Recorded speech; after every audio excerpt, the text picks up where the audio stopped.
Maduro indicted, traffickers pardoned, we got receipts. March 26, 2020.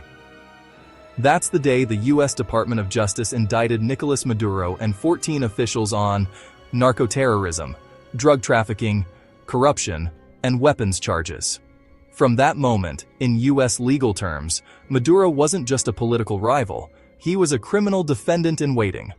After 2020, pressure escalated. Sanctions tightened.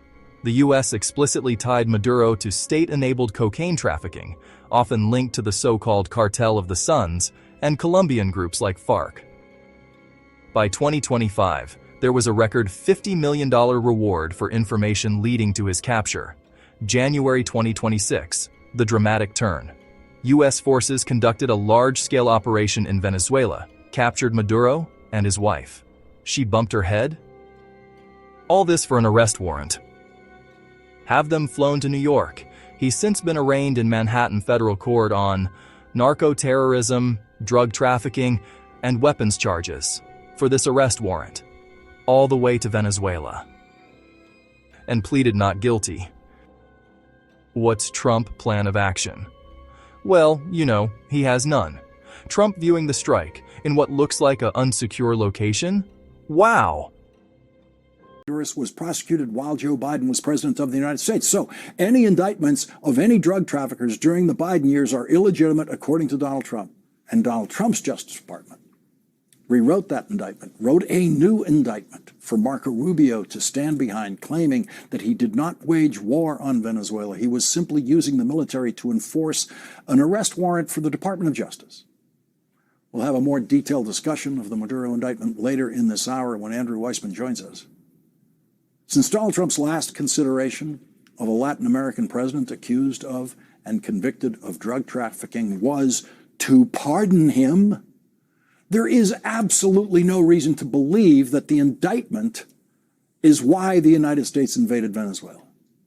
What Marco Rubio did in Venezuela after spending most of the last year, we now know, secretly masterminding the invasion of Venezuela and the capture of Nicolás Maduro, was the closest Marco Rubio could come right now to delivering on the dream that will never die.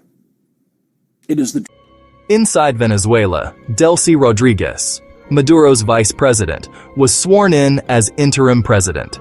She's signaling openness to cooperate with Washington, saying it's time for a balanced and respectful relationship and inviting a joint agenda. But the picture is far from settled. At the UN Security Council, multiple ambassadors blasted the U.S. intervention and questioned its legality. Iran called it state terrorism. UN Security Council, the operation, and declared national mourning. Meanwhile, the Trump backdrop is complicated. While escalating the drug war against Maduro, Trump has granted clemency in several major drug cases, most notably pardoning former Honduran President Juan Orlando Hernandez, and Ross Ulbricht of Silk Road fame, among others. Washington is now pushing to stabilize Venezuela's administration and revive oil infrastructure, with hard-edge warnings aimed at Rodriguez. Here's the full list of all pardoned by Trump in January 2025 after serving life plus 140 years. The Guardian former president of Honduras, convicted of massive cocaine trafficking into the U.S., 400 plus tons, and related offenses. Other drug-related clemency grants. First term, 2017 to 2021. Trump commuted sentences for numerous individuals convicted of drug trafficking or conspiracy, mostly during his first term.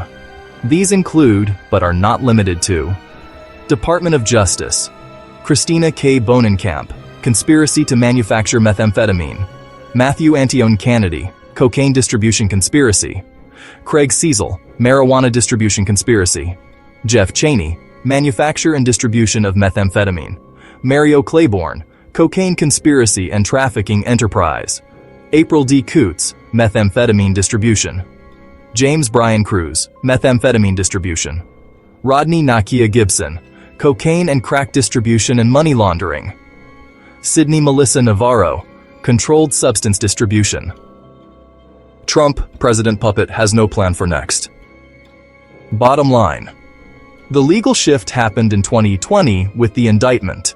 The 2026 capture turned a long-running standoff into a criminal case in a U.S. courtroom, reframing Maduro from embattled president to defendant, and pushing Venezuela into a high-risk transition with global eyes watching for an arrest warrant.